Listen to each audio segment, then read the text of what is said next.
ओम ज्ञानतिमिरन्धस्य ज्ञानाञ्जनशलाकया चक्षुरुन्मिलितं येन तस्मै श्रीगुरुवे नमः। नमो ओं विष्णुपादाय कृष्णप्रेष्ठाय भूतले श्रीमते भक्तिवेदान्तस्वामिनिति नामिने।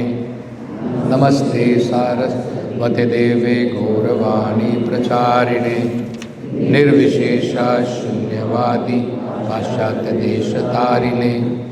जय श्री कृष्ण चैतन्य प्रभु नित्यानंद श्री अद्वैत गदाधर श्रीवासादि गौरभक्तवृंदा।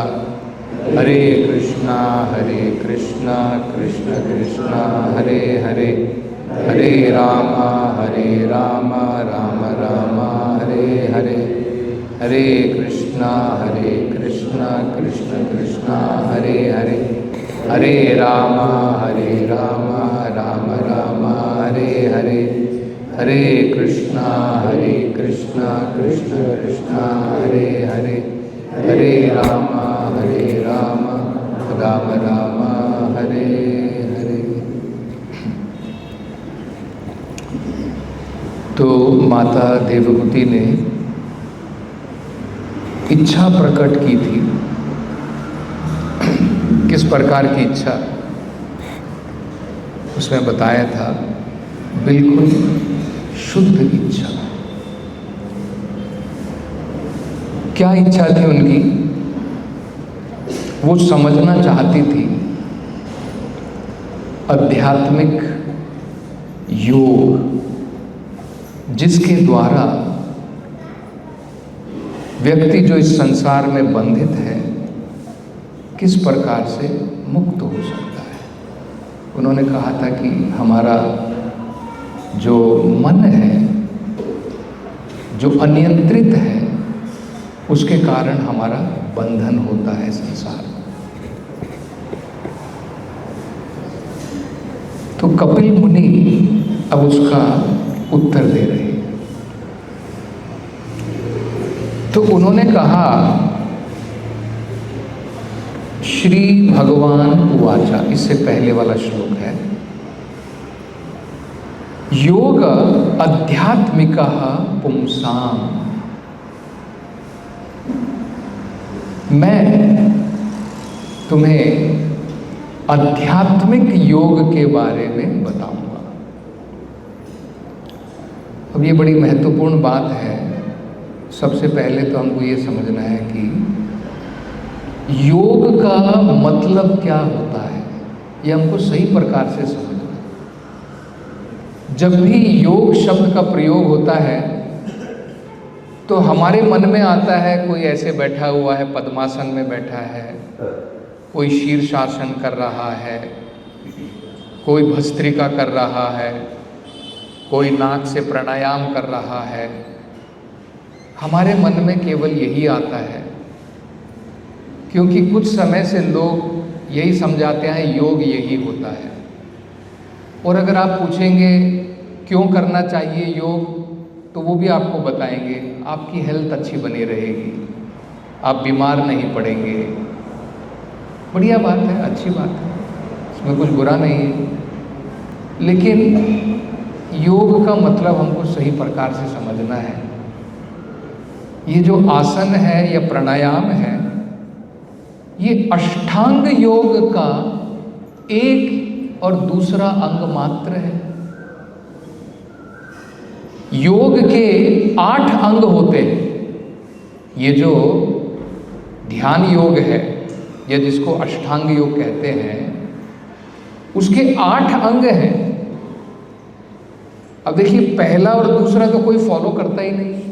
पहला और दूसरा है यम नियम, वो तो कोई फॉलो नहीं करता है। Rules and regulation, controlling the senses, इंद्रियों को कंट्रोल में रखना, क्या करना है क्या नहीं करना, कोई पालन नहीं करता है। केवल हम लोग आसन कर लेते हैं कुछ, और थोड़ा बहुत प्राणायाम कर लेते हैं, और सोचते हैं कि ये योग हो गया मेरा खत्म। तो सबसे पहले तो हमको ये समझना है, ये जो शब्द योग है, इसका मतलब क्या होता है? योग का मतलब होता है जुड़ना। जब किसी कार्यक्रम के द्वारा आत्मा जो इस भौतिक संसार में है और उसका भगवान से वियोग हो गया है, वियोग मतलब कनेक्शन कट हो गया है। अभी जैसे देखिए, मान लीजिए अभी यहाँ पर पंखा चल रहा है,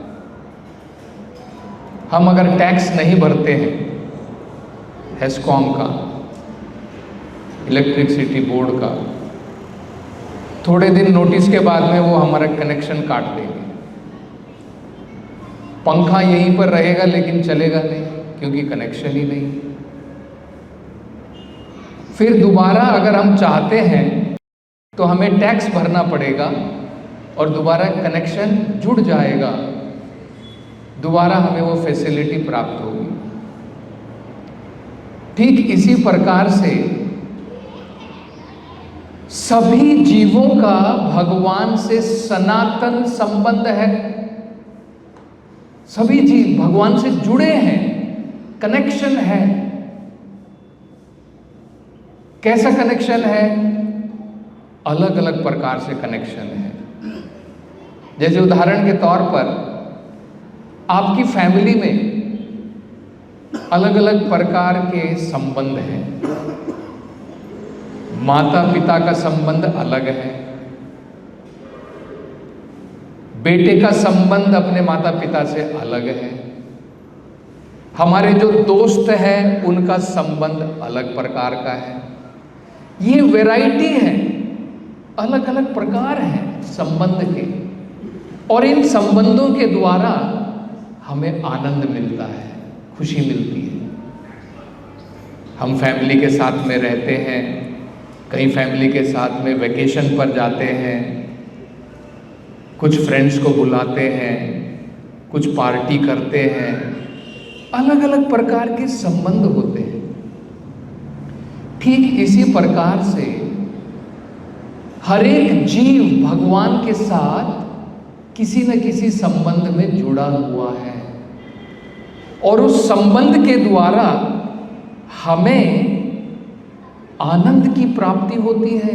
जैसे इस संसार में हम लोग संबंध के द्वारा कुछ खुशी चाहते हैं, ठीक इसी प्रकार से एग्जाम्पल, उदाहरण के तौर पर अर्जुन भगवान से सखा के रूप में संबंध है, सखा के रूप में जुड़े हैं।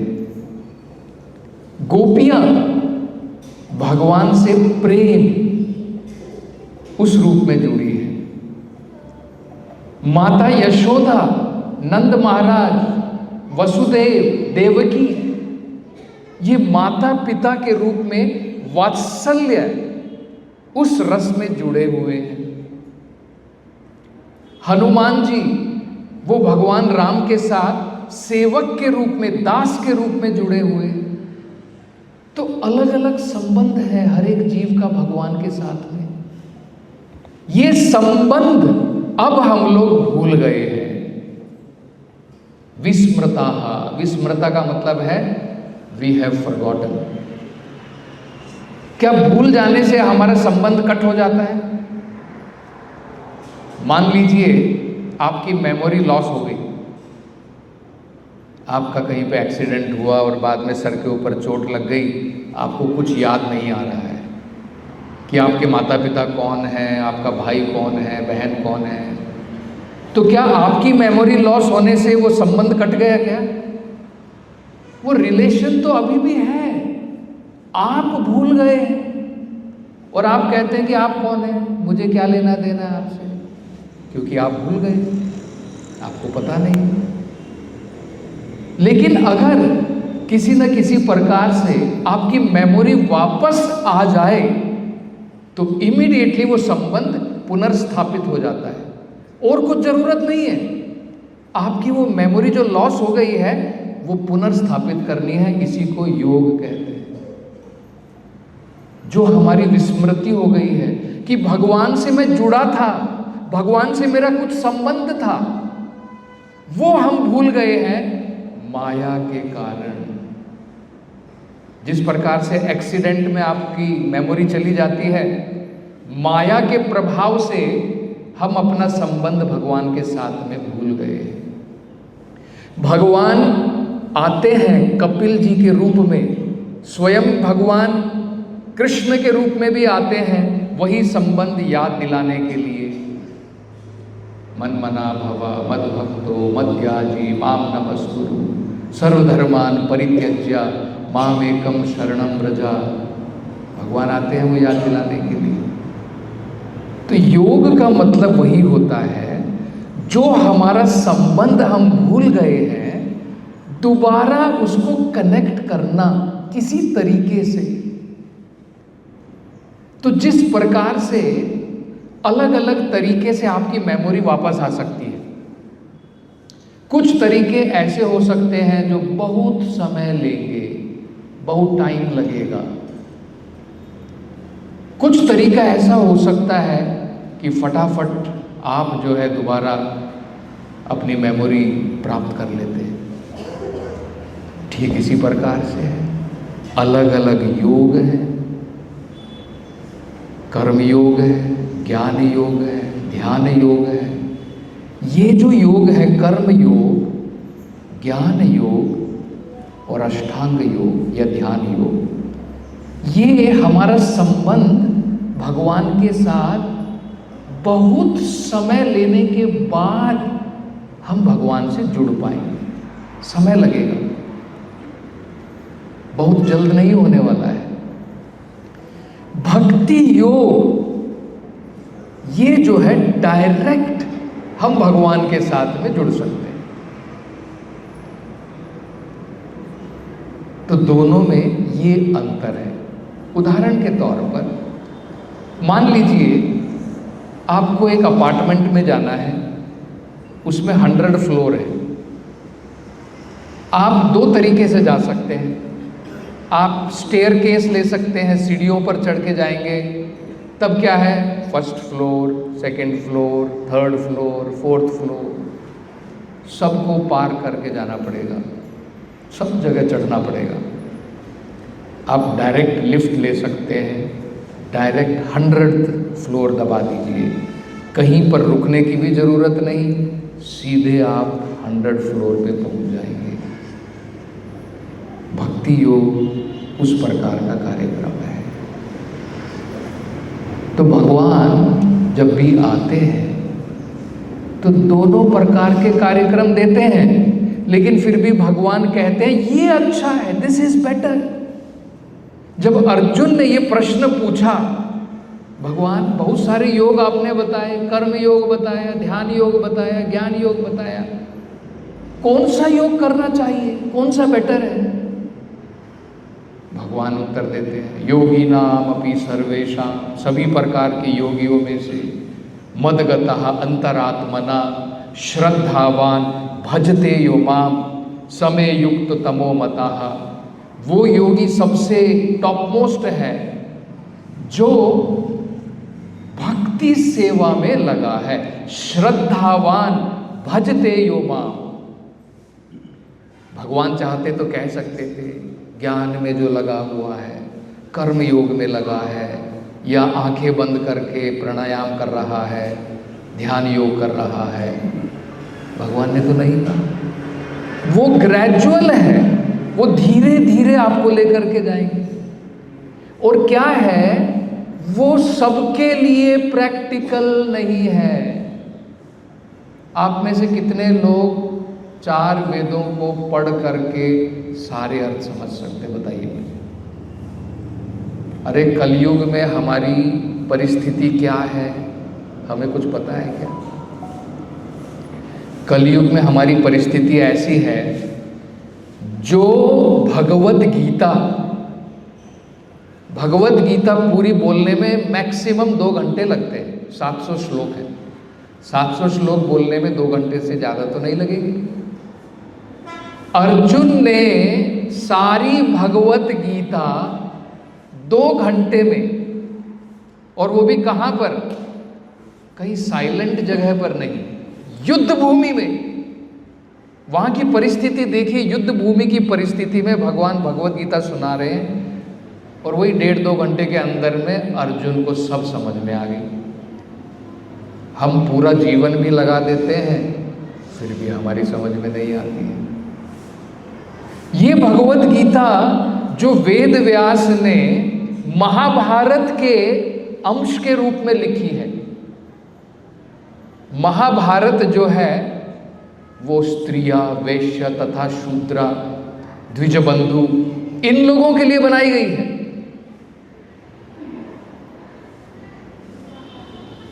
जो इंटेलिजेंट लोग हैं उनके लिए उपनिषद, उनके लिए वेदांत सूत्र।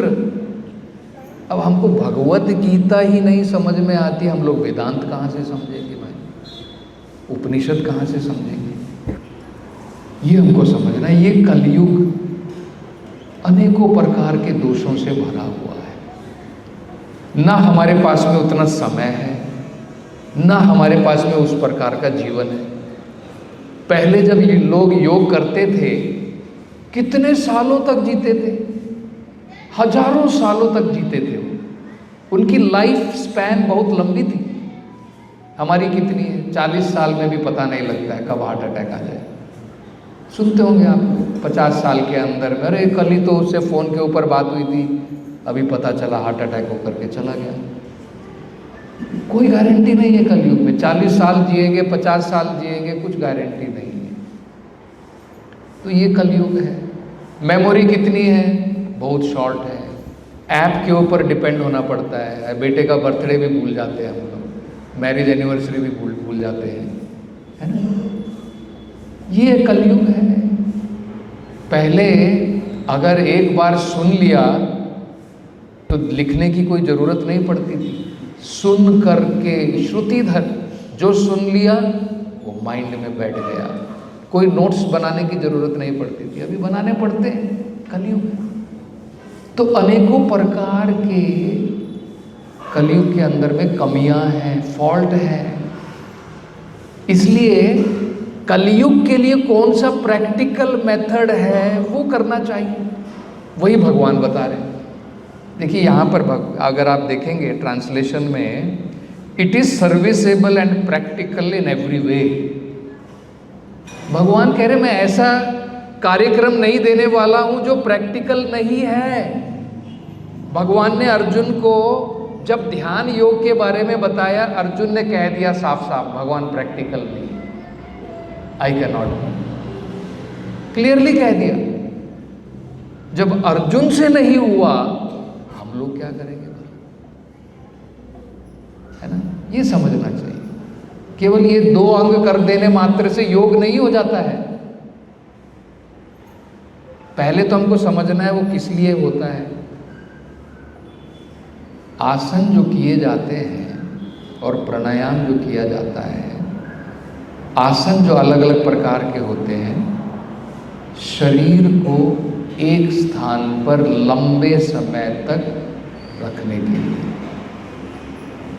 लंबे समय तक एक ही आसन में बैठ करके, ताकि हम विचलित ना हो, उसलिए अलग अलग प्रकार के आसन होते हैं। प्राणायाम क्यों किया जाता है? जो शरीर के अंदर वायु होती है, अलग अलग प्रकार की, उड़ान वायु है, समान वायु है, इन सब को कंट्रोल करके मन को एकाग्र करने के लिए, इन सब का एक गोल होता है। किस लिए? लेकिन वो करने से आपका शरीर अच्छा रहेगा, कोई प्रॉब्लम नहीं है, आपकी हेल्थ अच्छी रहेगी, कोई डाउट नहीं है उसका, लेकिन वो उसका गोल नहीं है।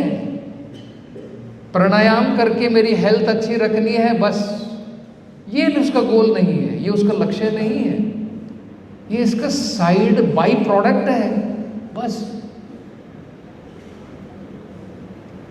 मेन उसका गोल क्या है? मन को एकाग्र करना और धीरे धीरे मन को कंट्रोल करके समाधि में लीन होना। भगवान के विचारों में लीन होना, ये योग का जो है अंतिम लक्ष्य होता है।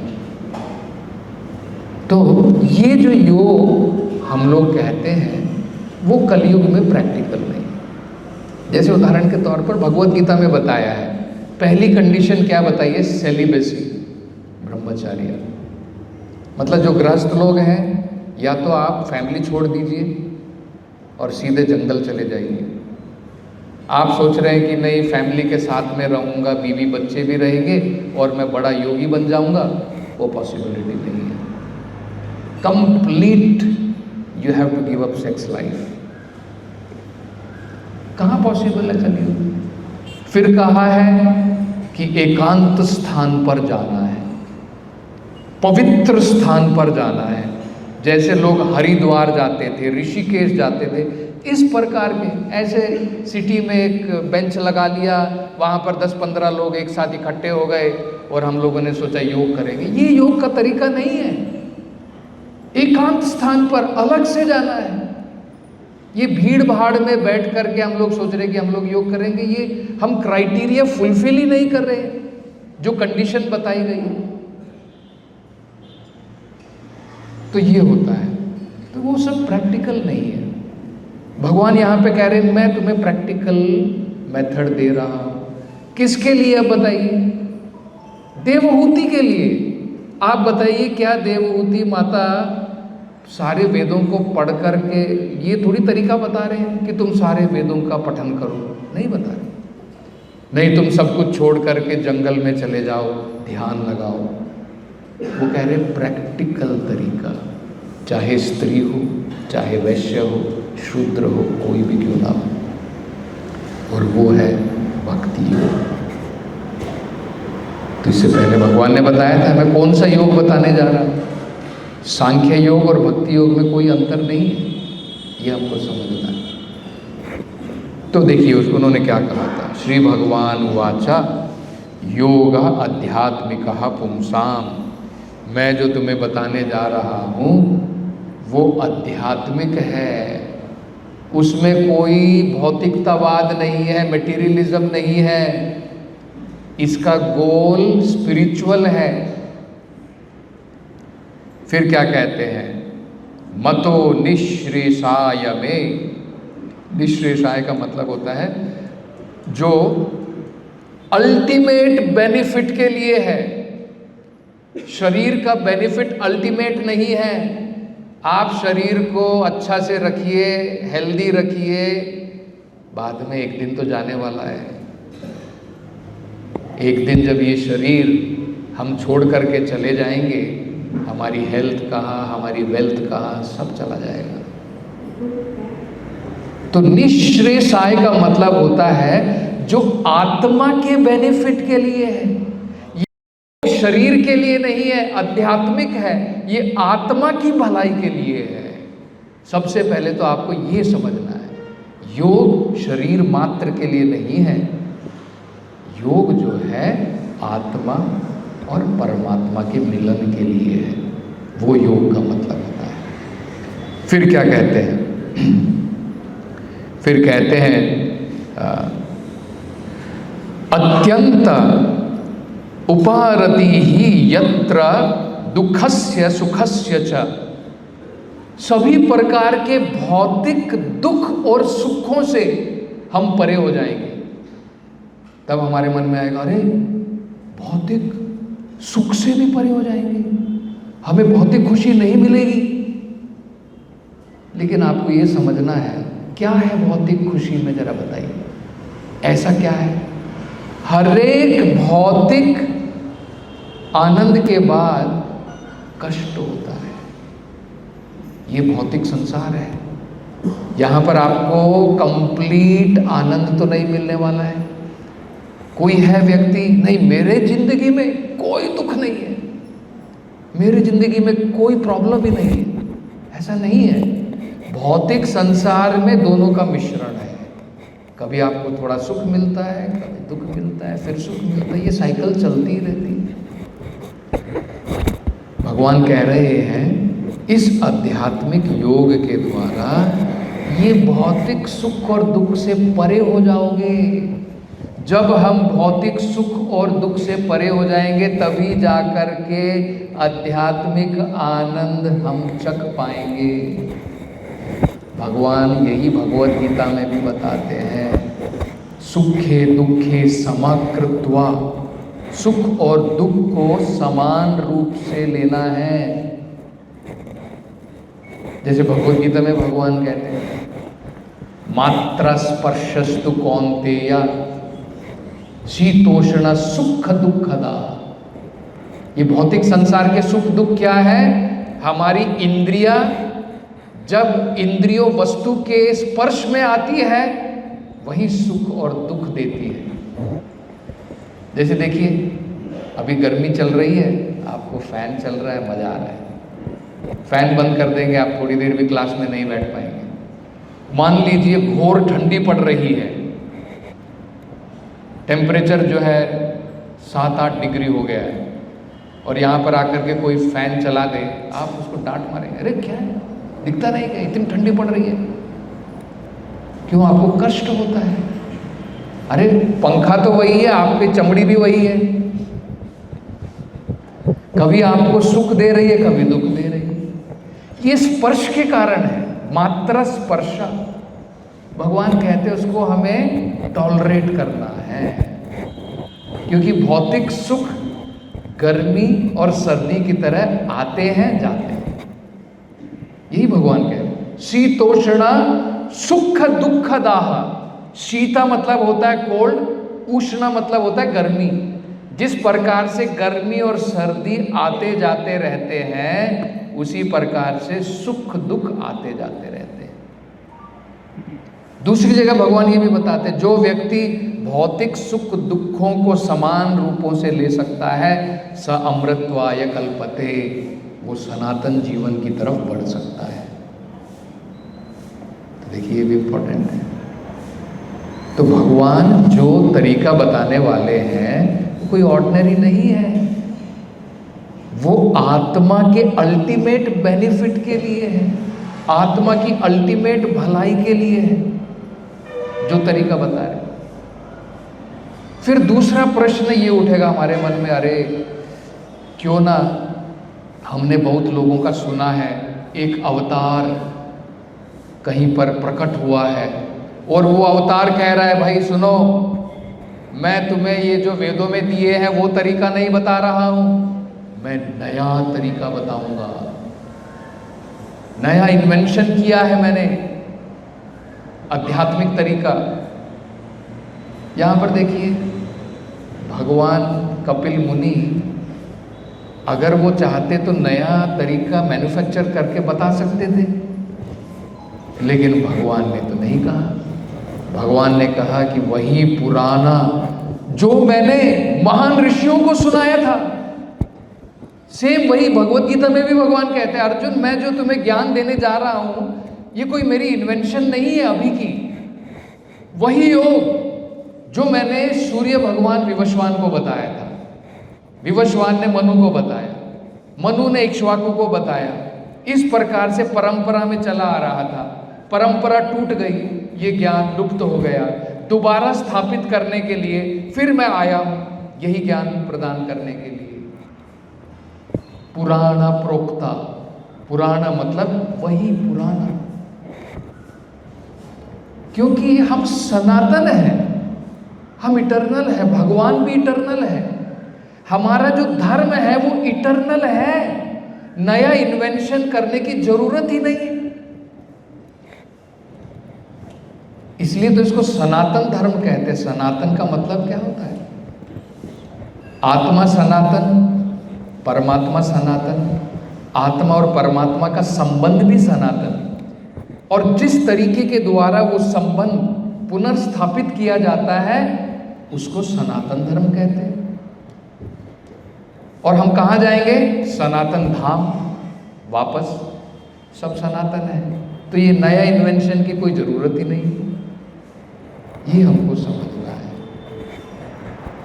और एक और जो बड़ी महत्वपूर्ण बात यहाँ पर बताई गई है, देखिए क्या कहा है, ऋषि नाम श्रोत्र कामाना, भगवान कह रहे हैं कि मैंने ऋषियों को बताया ये ज्ञान, वो बड़े उत्सुक थे सुनने के लिए। ये भक्ति योग प्रारंभ इसी से होता है, जब हम सुनने के लिए उत्सुक हैं और कोई क्वालिफिकेशन की कोई जरूरत नहीं है। आपको बड़ा पंडित बनना है, बड़ा ब्राह्मण बनना है, अनेकों प्रकार के तपस्या के नियमों का पालन करना है, ये मत करो वो मत करो, अनेकों प्रकार के व्रत करने हैं, है ना। कई बार आप देखेंगे सोमवार का व्रत, मंगलवार का व्रत, बृहस्पतिवार का व्रत, फिर शनिवार का व्रत। ये सब नहीं है। सबसे इंपॉर्टेंट है, अगर हमारे मन में भगवान को समझने की उत्सुकता है, ईगरनेस जिसको कहते हैं। रूप गोस्वामी कहते हैं, तत्र लौल्यम एकले मूल्यम, बस और कुछ मूल्य पे करने की जरूरत नहीं है। एकमात्र जो भगवान चाहते हैं, श्रद्धा के साथ में आप में उत्सुकता होनी चाहिए भगवान को समझने के लिए। ये इंपॉर्टेंट है। भगवान कह रहे क्योंकि वो उत्सुक थे, बड़े ईगर थे सुनने के लिए, इसलिए मैंने ये ज्ञान उनको दिया। तो ये बड़ी महत्वपूर्ण बात है। भक्ति प्रारंभ होती है श्रवणम। प्रहलाद महाराज भी बताते हैं, जब उनके पिता ने उनसे पूछा था, बेटा तूने सबसे बढ़िया शिक्षा क्या समझी है, तो उन्होंने उत्तर में कहा, श्रवणम कीर्तनम विष्णु स्मरणम पाद सेवनम अर्चनम वंदनम साख्यम आत्मनिवेदनम। तो भक्ति प्रारंभ होती है भगवान के बारे में श्रवण करने से। जब हम श्रवण करते हैं तो क्या होता है, नष्ट प्रायेषु अभद्रेषु नित्यम भागवत सेवया। और डेली श्रवण करना है। ऐसा नहीं कि बस एक हफ्ता सुन लिया, एक भागवत का सप्ताह करवा लिया, हो गया प्रभु मैंने तो भागवत पढ़ ली, सुन ली। नित्यम भागवत सेवया, डेली हमें भागवत का श्रवण करना है, भगवान के नाम का उच्चारण करना है और उसका श्रवण करना है। अतः श्री कृष्ण नामादि न भवेत ग्राह्यम इंद्रियैहि। इन इंद्रियों के द्वारा ना हम भगवान के नाम को समझ सकते हैं, ना भगवान के रूप को समझ सकते हैं, ना भगवान की लीलाओं को समझ सकते हैं। लेकिन एक तरीका है, सेवोन्मुखे ही जिह्वादौ। अगर हम भगवान की सेवा प्रारंभ कर देते हैं, सेवा कैसे प्रारंभ होती है, जीभ के द्वारा। जब जीभ के द्वारा भगवान के नाम का उच्चारण करके उसका श्रवण करते हैं, ये भगवान की सेवा प्रारंभ होती है, हमारी भक्ति प्रारंभ होती है। ये जो दो अंग है मोस्ट इंपॉर्टेंट है, श्रवणम और कीर्तन। ये भक्ति लता के जल है। अगर आप एक पेड़ में पानी नहीं डालेंगे, क्या होगा, आपकी लता, आपका पेड़ धीरे धीरे सूख जाएगा। हमें कंटिन्यूअसली उसमें पानी डालना है। तो श्रवणम और कीर्तनम हमारी भक्ति लता के जल है, जिसके द्वारा उसका सिंचन होता है। और जब हम सही प्रकार से श्रवण और कीर्तन करेंगे, हमारे मन के अंदर में जो अनेकों प्रकार के अनर्थ हैं, वो सारे अनर्थ चले जाएंगे। कई बार क्या होता है, हम कहते हैं अरे मैं तो बहुत सालों से भक्ति कर रहा हूँ, है ना, लेकिन फिर भी हम लोग देखते हैं हमारे मन में अनर्थ भरे पड़े रहते हैं। We are still having so many different kind of अनर्थास। तो जब तक अनर्थ नहीं जाने वाले हैं, हमारी रुचि जागृत नहीं होगी, भगवान के प्रति निष्ठा, वो भावना नहीं रहेगी। अगर हम कुछ भी ओपोजिंग एलिमेंट से मिलते हैं, कोई हमें खरी सुना देता है, दूसरी फिलॉसफी बता देता है, हमारा मन भटक जाएगा। तो उसके लिए भगवान के नाम का श्रवण और कीर्तन अत्यंत महत्वपूर्ण है, लगातार। तो जब हम ये करेंगे तो अनर्थ निवृत्ति जरूर होगी।